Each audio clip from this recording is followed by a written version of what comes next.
त्याग वैराग्य प्रेमाब्धि श्री चैतन्य महाप्रभु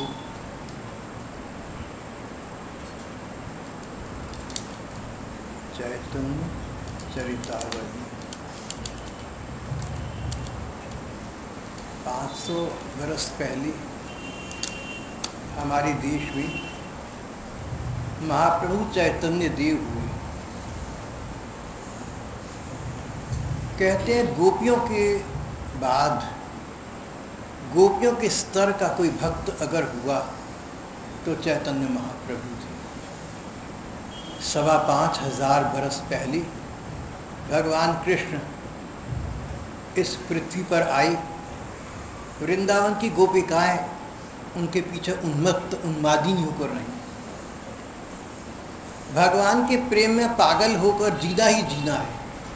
संसार के प्रेम में पागल होकर जीना तो जीना कहलाता नहीं। कहते हैं श्री कृष्ण के समकालीन गोपिकाएं श्री कृष्ण के पीछे उन्मादिनी पागल होकर जीती रही। श्री कृष्ण ने अपने शैशव के 11.5 वर्ष वृंदावन बिताए। गोपिकाएं उनके प्रेम में अनुरक्त रहीं। फिर अकस्मात यवनिका पात, अकस्मात स्थिति बदली। कंस के भेजे अक्रूर वृंदावन आए और श्री कृष्ण को बड़े भाई बलराम सहित मथुरा ले गए। मथुरा से श्री कृष्ण द्वारिका चले गए। वृंदावन उनका वापस आना नहीं हुआ। ऐसा भागवत में वृत्तांत किया गया है। गोपिकाएं श्री कृष्ण के पीछे पागल हुई। उनका सब कुछ मानो समाप्त हो गया, संसार ही बदल गया। 5,500 बरस पुरानी ये घटना आज से 500 बरस पहले मानो पुनर्जीवित हो उठी, जब चैतन्य देव गोपी भाव में, राधा भाव में रहने के लिए इस पृथ्वी पर अवतीर्ण हुए।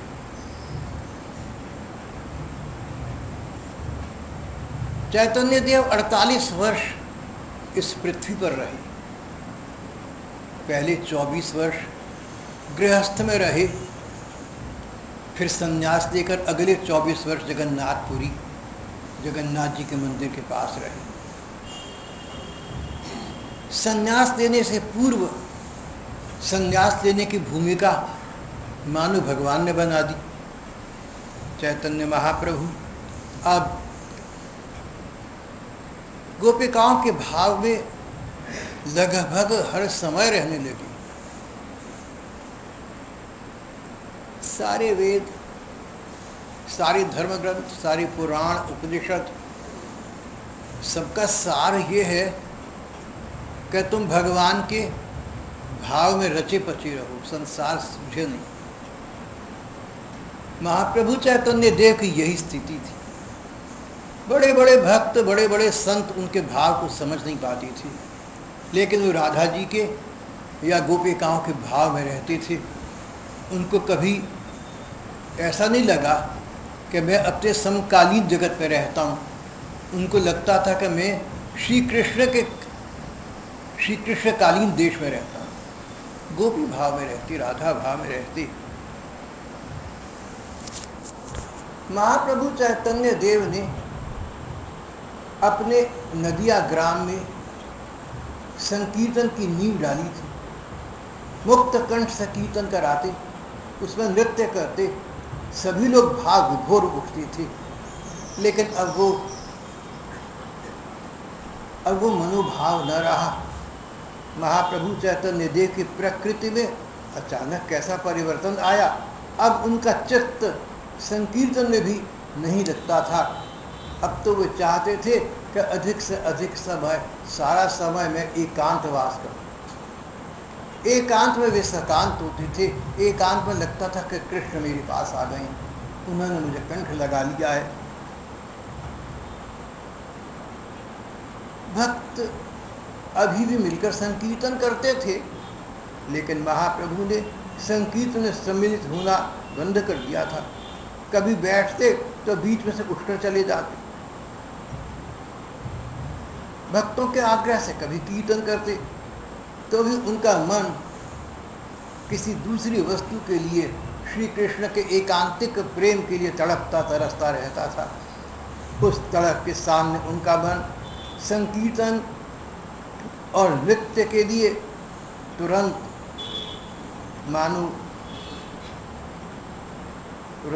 अस्वीकार कर देता। इसी प्रकार उनके भक्तों ने उनमें एक और परिवर्तन देखा।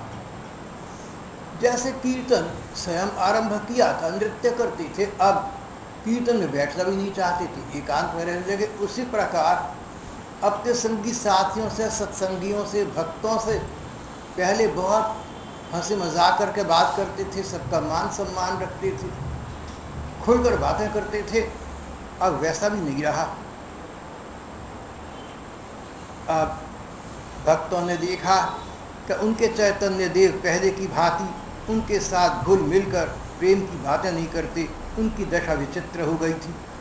कभी चुपचाप बैठे आकाश की ओर देखते रहते, और कभी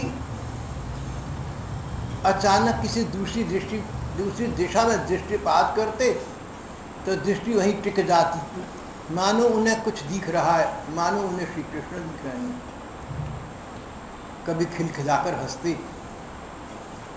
और कभी स्तब्ध होकर चुपचाप शांत मूर्तिवत बैठ जाते। कभी अकस्मात रुदन करने लगते, कभी चीत्कार करते, हे नाथ दबानाथ व्रजनाथ हार्तिनाशन मद्दमुद्धर गोविंद गोकुलम रिजनाणवात। हे नाथ, हे रमानाथ, हे व्रजनाथ, हे गोविंद, हे दीनानाथ, हे दुखियों के एकमात्र आश्रय, देखो हमारा व्रज तुम्हारे वियोग के दुख में डूब रहा है, आओ आओ हमारी रक्षा करो। उनका उस समय भाव ये होता था कि हम वृंदावन में हैं, हम गोपिकाएं हैं, और श्री कृष्ण हमें छोड़कर चले गए, क्या जाने वाली है।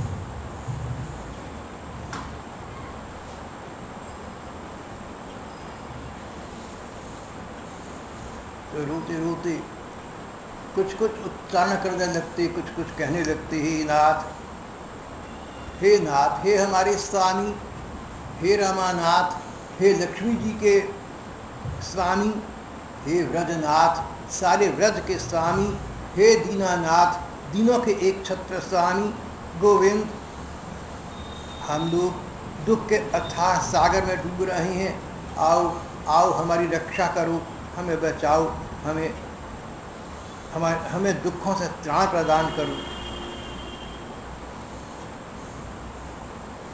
चैतन्य देव एकांत में अपने कोमल कपोल को हथेली पर रखकर, अपने मुंह पर हाथ रखकर, अंगुली रखकर अन्य मनस्क भाव से बैठे रहते, घंटों घंटों बीत जाते। अन्य मनस्क, मन अन्यत्र है कहीं।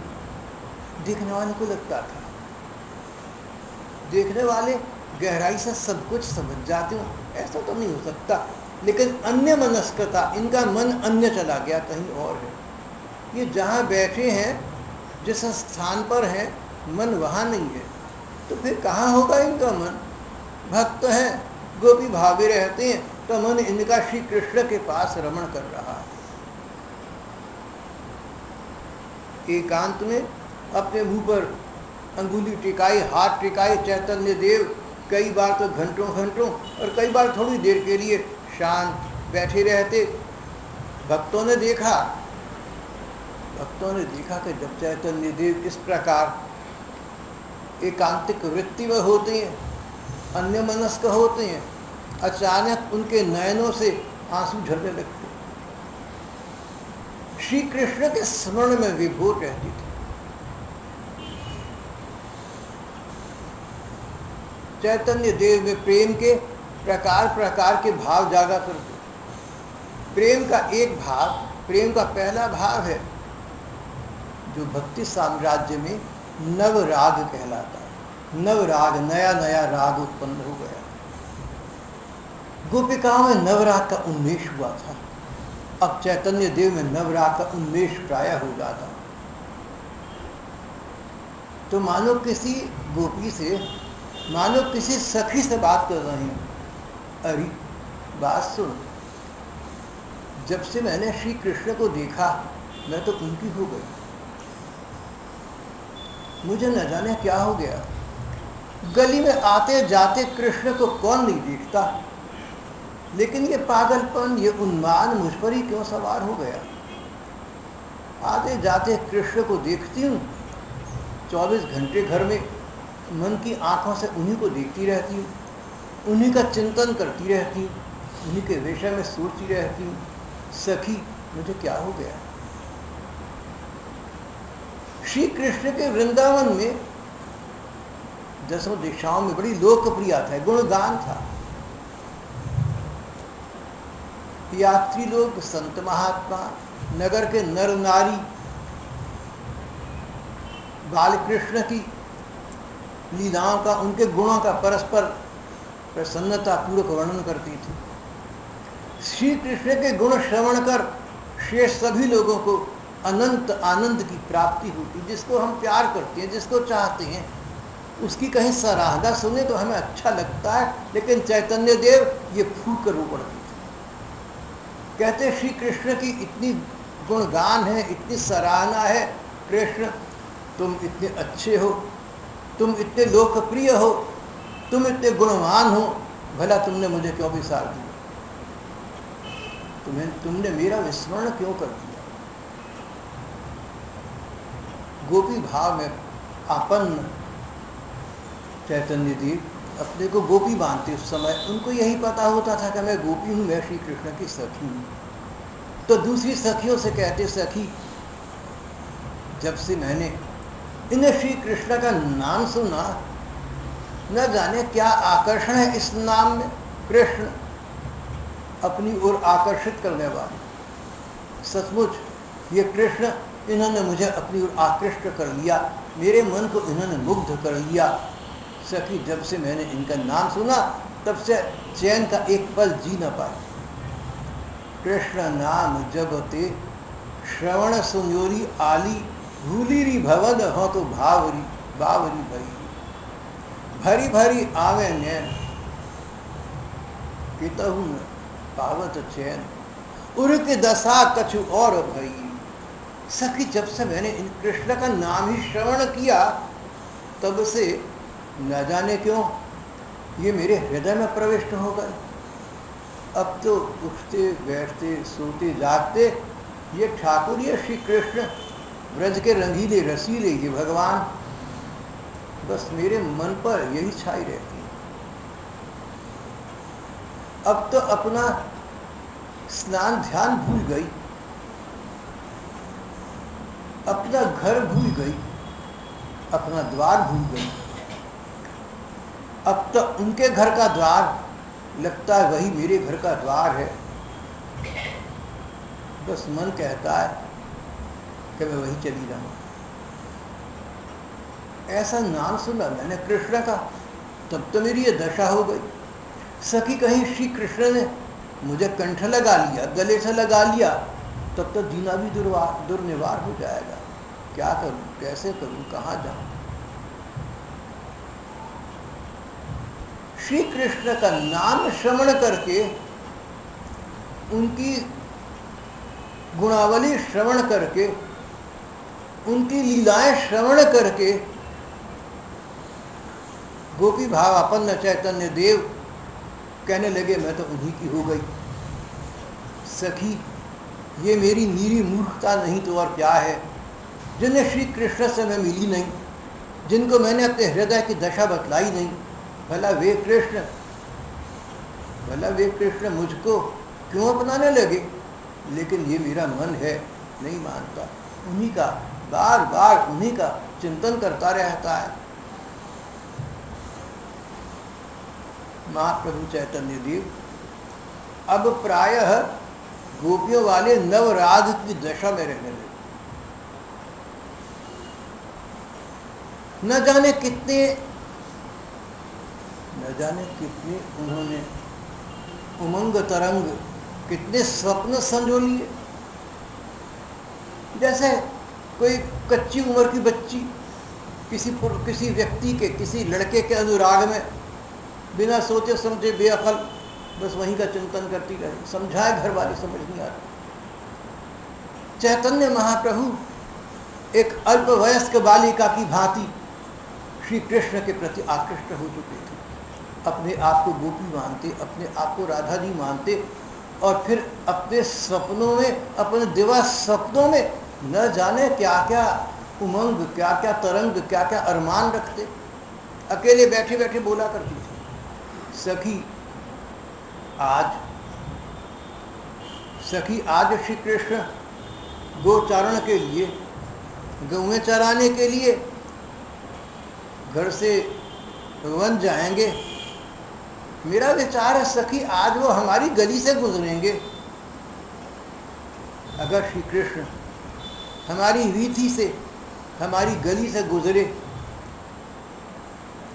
उनके अधरों पर वंशी धरी होगी, उनके ग्वाल बाल सखा आस पास उनके साथ होंगे, आगे गैया होंगी, बछड़े होंगे, वंशी बजावत धेनु चरावत कृष्ण चले जा रहे होंगे।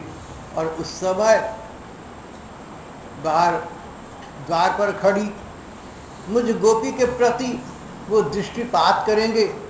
सखी श्री कृष्ण की दृष्टि में मेरे लिए प्रणय होगा, अनुराग होगा, प्रीति होगी। मैं सुदबुद्ध खो बैठूंगी, मैं सब कुछ भूल जाऊंगी। मैं यही चाहती हूँ, नवानुराग।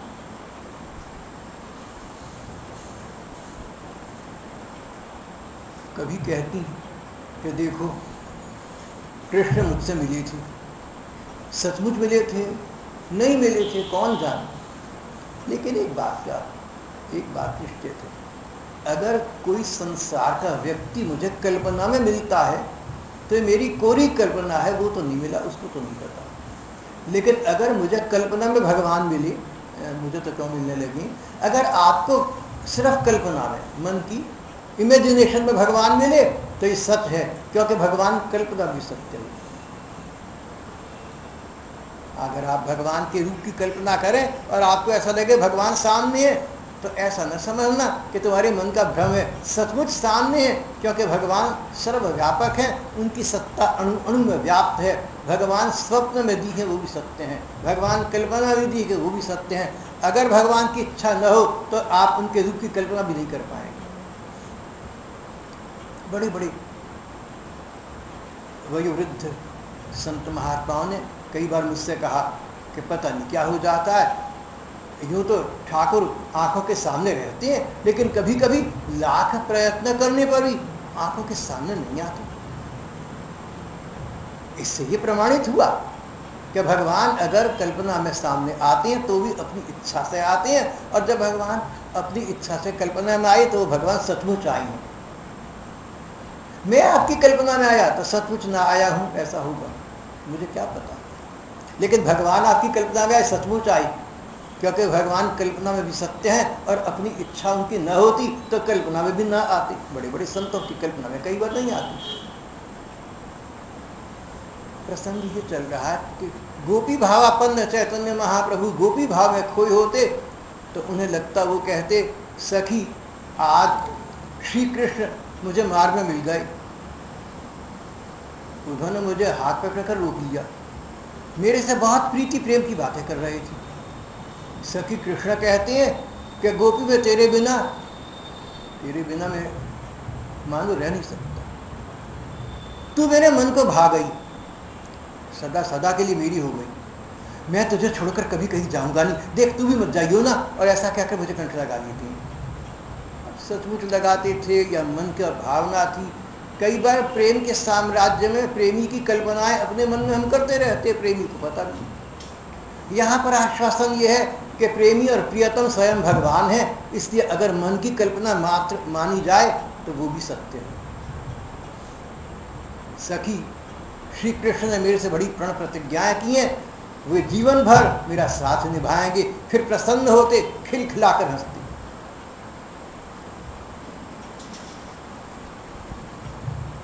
कभी कभी मनु साम्राज्य में गोपी भावापन्न चैतन्य देव उलाहना उपालंभ करती, शिकवा शिकायतें। कृष्ण, तुमने आने का समय नियत किया था, मैं तो पहुंच गई थी यमुना जी के पार, लेकिन तुम न आई। तुम अपने प्रण को पूरा नहीं कर सकती। भला तुमने मुझसे प्रतिज्ञा क्यों की आने की? मैं समय पर पहुंच गई, वर्षा थी, आंधी थी, पानी था, लेकिन चली गई, तुम्हारी वजह से चली गई और तुम ना आई। उलाहना उपालंब, शिकवा शिकायत। फिर मान का भाव संचरित होता।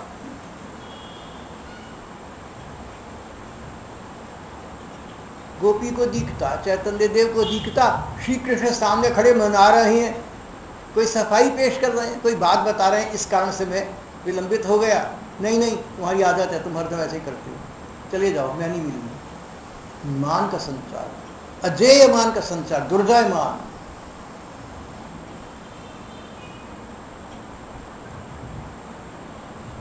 फिर खिलखिलाकर हंसने लगती। मान किया तो श्री कृष्ण ने मनाया, मुझे प्रसन्न हो गए, खिलखिलाकर हंस पड़ी। सखी, श्री कृष्ण आए थे, मैं तो रूठी रही, मैं नहीं बोली, पर उनसे रहा न गया। आज मुझे कंठ लगाकर मुस्कुराकर और ये प्रतिज्ञा करके गए कि दोबारा जब भी समय देंगे, समय पर पहले पहुंच चुके हैं। प्रसन्न रहते, मुदित होते, हर्षातिरेक से नृत्य करने लगते। तो नवानुराग की ये स्थिति में चैतन्य देव अब प्रायः रहने लगे। कभी कभी नवानुराग या नवराग की स्थिति में न होते तो और प्रगाढ़ स्थिति में चले जाते।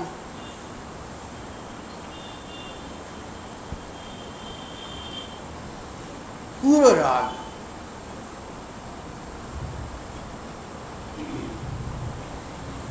पूर्व राग, अकुलाहट, मिलन की उत्कंठा। कृष्ण मिलते हैं और प्रीतिपूरित वार्ता भी करते हैं, मान भी रखते हैं मीरा, लेकिन न जाने क्यों मन तृप्त नहीं होता।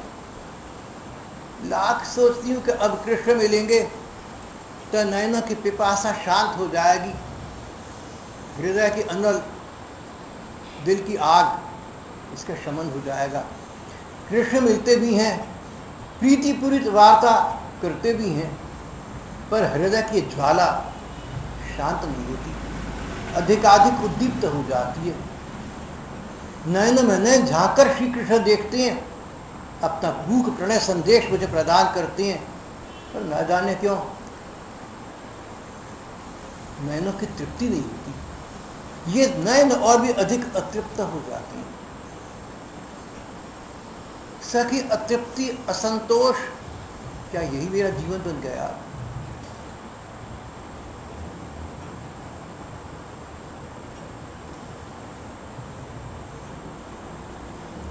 और फिर कभी भावी विरह के भाव से भावित हो जाते। भागवत की कथा तो स्पष्ट है। श्री कृष्ण 11.5 वर्ष वृंदावन में रहे, गोपिकाओं के साथ उनका रास महारास अनेक लीलाएं हुई। कृष्ण कहते थे, गोपिकाओं, तुमने अपने निस्वार्थ प्रेम से मेरे मन को जीत लिया, मैं तो सदा के लिए तुम्हारा हो गया, तुम्हारे ऋण से कभी पूर्ण न हो पाऊंगा। भोली भाली गोपिकाएं श्री कृष्ण की सभी बातों को सच मानती और भविष्य के स्वप्न उन्होंने न जाने श्री कृष्ण को लेकर कितने संजो लिए, कितने उजाले बना लिए। स्वर्ण स्वप्नों में रहने लगे, दिवा स्वप्नों में रहने लगे। ये बाह्य जगत उन्हें दृष्टिगोचर होना मानो बंद हो गया। आसपास कौन लोग हैं, कहाँ बैठी हूँ, कहाँ बैठे हैं, कुछ नहीं पता। मन की आंखों से श्री कृष्ण के चरणों में। जितने जितने उच्च कोटि के भक्त हुए, बहुत कम होते हैं ऐसे भक्त संख्या में, लेकिन जो भी हुए उनका सबका यही था, in the world but out of it. देखने में तो दुनिया में है, लेकिन मन से पूछो उनकी, मन की आंखें श्री कृष्ण का, भगवान का अवलोकन कर रही हैं, तो उनके साम्राज्य में बाह्य जगत का, दृश्य जगत का उन्हें कुछ पता ही नहीं।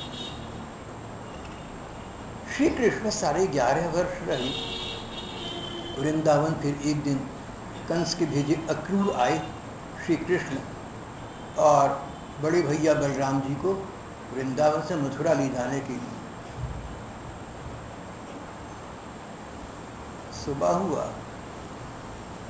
नित्य कृत्य निवृत्त गोपिकाएं किसी कार्यवश घर से बाहर निकली तो देखा कि श्री कृष्ण के घर के बाहर, नंद भवन के बाहर एक स्वर्ण रथ खड़ा हुआ है।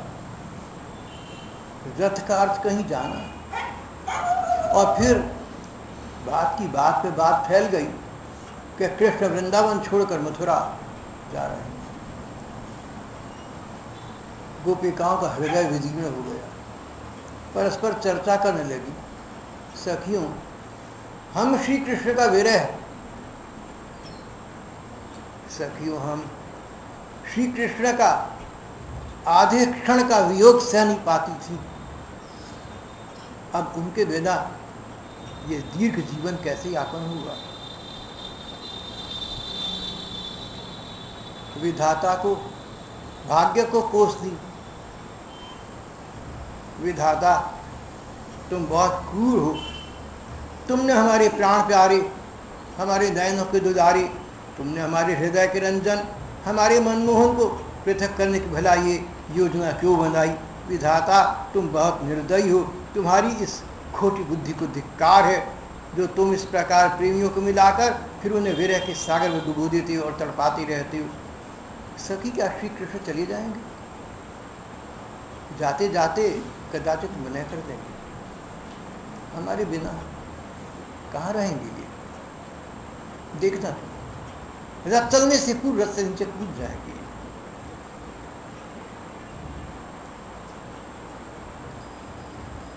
लेकिन ऐसा नहीं हुआ। गोपिकाएं हताश निराश हो गई। क्या अब हमारे घर कृष्ण माखन खाने न आएंगे? क्या अब सांवरे सलोनी की सूरत को देखकर हम अपने हृदय को शांत न करेंगे? ये अक्रूर इन्हें लेकर आ गया। अक्रूर, तुम्हारा नाम अक्रूर किसने रख दिया? तुम तो बहुत क्रूर हो, तुम्हें तो नाम क्रूर कर्मी होना चाहिए था। फिर कहती नहीं नहीं, अक्रूर का क्या दोष है सखी, जब श्री कृष्ण जाने को तत्पर हो गए, भला दूसरों को हम क्या कहें।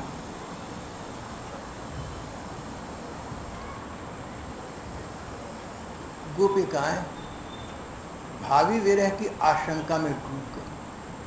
भावी विरह, कृष्ण चले जाएंगे, पीछे हम जी नहीं पाएंगे। शरीर श्वास देगा लेकिन हम निर्जीव रहेंगे। नस नाड़ियां चलती रहेंगी लेकिन हमारे में जीवन नहीं होगा। ये निर्जीव, ये नीरस, ये सुदीर्घ जीवन, अपना जीना हमें बुरा लगने लगेगा, अपना जीवन हमें अपना शत्रु लगने लगेगा।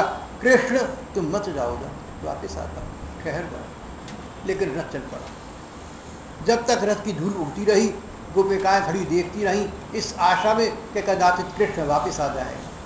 आशा बलवती राजन, जहाँ प्रेम है वहाँ आशा है, और ये आशा ही व्यक्ति को निराश करती है। रथ चला गया, आंखों से ओझल हो गया, अब धूल दिखनी बंद हो गई। गोपिकाएं कुछ तो वापस आ गई, कुछ बेहोश होकर वहीं गिर पड़ी, कुछ उन्मत्त हो गई, कुछ दूसरों के सहारे घर पहुंची। उनकी स्थिति बिल्कुल बदल गई। महाप्रभु चैतन्य देव गोपियों के इस भाव में प्राय रहा करते, तो वही बातें करते जो ये गोपियां करती थी।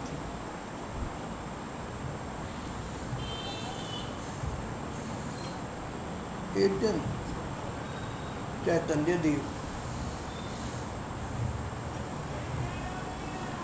इस गोपी भाव में मग्न थे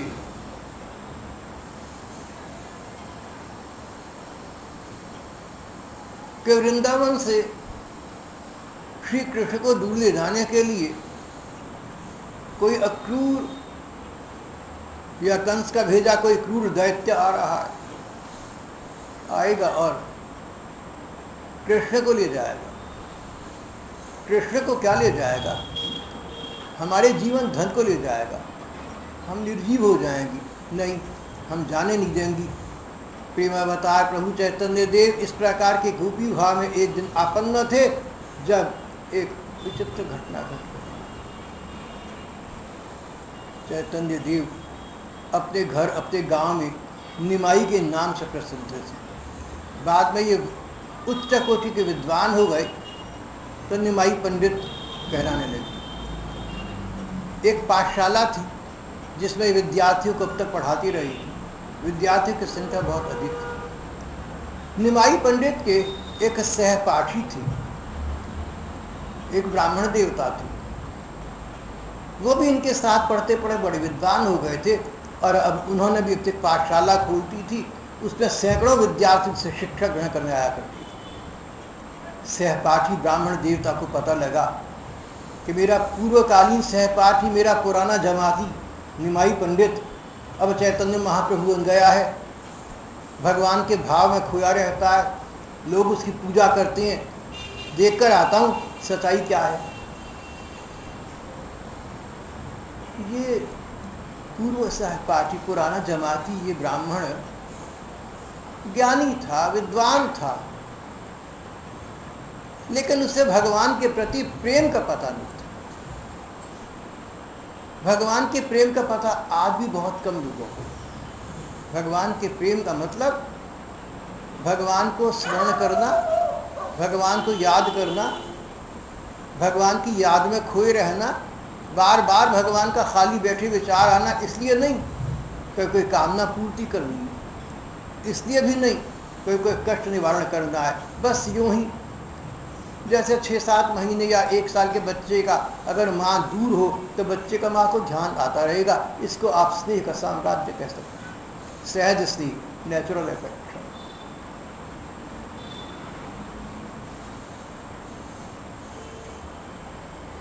इस प्रकार का भगवान के प्रति सहज अनुराग प्रायः संसार में बहुत कम पाया जाता है। बड़े बड़े ज्ञानी हैं, बड़े बड़े विद्वान हैं, वो यहाँ तक तो सोच सकते हैं कि साधना करो, जप तप तीर्थ व्रत करो तो एक दिन जैसे पानी की बूंद समुद्र में मिलकर अमर हो जाती है, ऐसे हमारी जीवात्मा परमात्मा मिल जाएगी, हमें निर्वाण प्राप्त हो जाएगा, हमें मुक्ति प्राप्त हो जाएगी।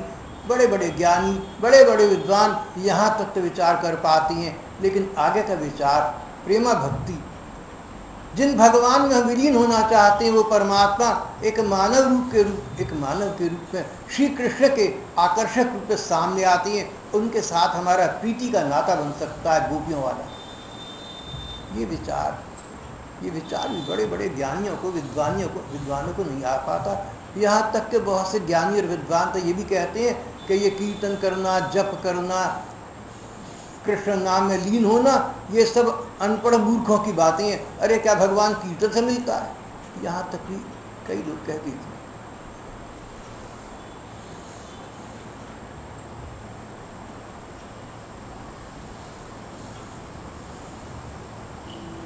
निमाई पंडित के पुराने सहपाठी इन ब्राह्मण देवता की यही विचार शैली थी। सुना है मेरा पुराना सहकक्षी चैतन्य महाप्रभु भगवान के ध्यान में लगा रहता है, कीर्तन करता है, नाचता है पागलों की तरह से, लेकिन जो सच्चाई है वो स्वयं देख कर आता हूँ। मेरा पुराना मित्र है, मैं स्वयं जाकर देख कर आऊँगा। जिस समय ये ब्राह्मण देवता चैतन्य देव के पास पहुँचे, इन्हें क्या पता कि चैतन्य देव किस भाव में है, वो तो खोए रहते थे। वो इस समय भावी विरह के आशंका में ग्रस्त थे। उनको ये लग रहा है कि गोपिकाओं से श्री कृष्ण को दूर करने के लिए कंस का कोई भेजा दैत्य चला आ रहा है, श्री कृष्ण को ले जाएगा, गोपिकाएं विरह व्यथित रह जाएंगी, हम कृष्ण के पीछे पागल हो जाएंगी। तो चैतन्य देव अपने भाव लोक में, अपने मन के भाव में तत्पर बैठे थे। इस समय वो गोपी थे, मन में गोपी बने चैतन्य देव ये सोचकर बैठे थे कि ऐसा कोई अक्रूर, कोई दैत्य आया तो डंडा पास रखा पीटूंगा। भाव की इस प्रगाढ़ता को समझना चाहिए। ऐसा हो जाता है, सचमुच ऐसा हो जाता है। भाव इतना प्रगाढ़ हो जाए, इतना गहरा हो जाए, इतना अंतरतम में प्रविष्ट हो जाए कि रक्त की बूंदों में, नस नाड़ियों के रक्त प्रवाह में व्यक्ति को यही लगे कि मैं गोपी हूं, यही लगे कि अक्रूर या कोई दैत्य कृष्ण को तो दूर करने के लिए आ रहा है। सचमुच यही समझे, नाटक नहीं है, वास्तविकता है। उतनी देर उस व्यक्ति के मन की वास्तविकता है। वो ब्राह्मण देवता आए तो चैतन्य देव कह रहे थे गोपी गोपी, वो हंस पड़ा, बोला निवाई ये गोपी गोपी क्या कर रहे हो, ब्रह्म का चिंतन करो, परमात्मा सारे में व्यापक है, परमात्मा निराकार है और तुम्हारे चिल्लाने से तुम्हारे पास आने वाला नहीं है। जाने दो कृष्ण को जहां जाता है, तुम परमात्मा का चिंतन करो, कृष्ण को जाने दो जहां जाता है। तो डंडा लिए बैठे थे, भाव में थे, तो बेहोश थे, नशे में थे, ऐसा समझ लीजिए। उठाया डंडा और उसको मारने वाले थे कि वो क्या कहलाते, दुम दबा के भागा, घबरा गया, ये पीछे भागे। इनको ये लगा कोई दैत्य है, कोई कंस का भेजा राक्षस है, कोई अक्रूर है जो गोपिकाओं को श्री कृष्ण से दूर करने के लिए यहां आया हुआ है।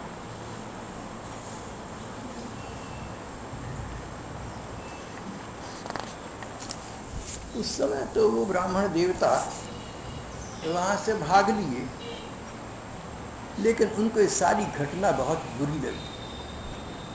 जब वो अपने घर पहुंचे, बहुत थके हुए थे, शांत थे, घबराए हुए थे, कुछ देर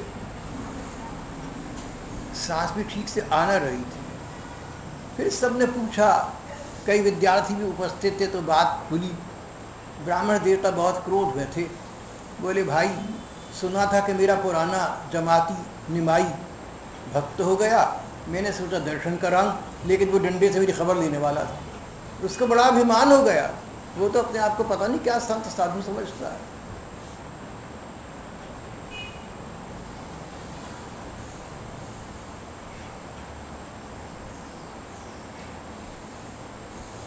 एक दो जनों ने कहा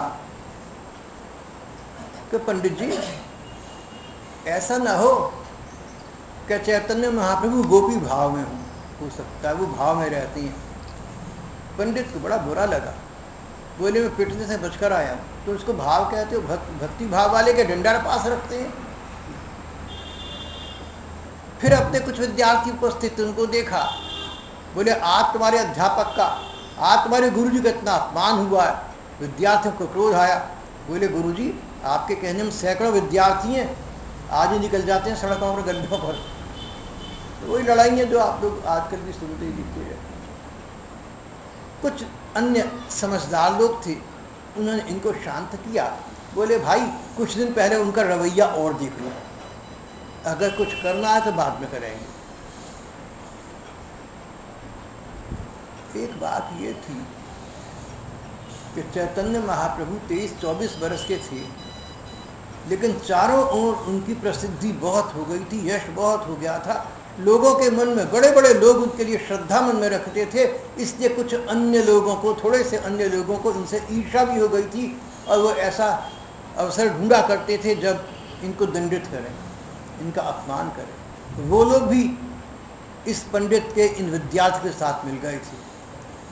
शायद उन्हीं का ये कोई षड्यंत्र रहा।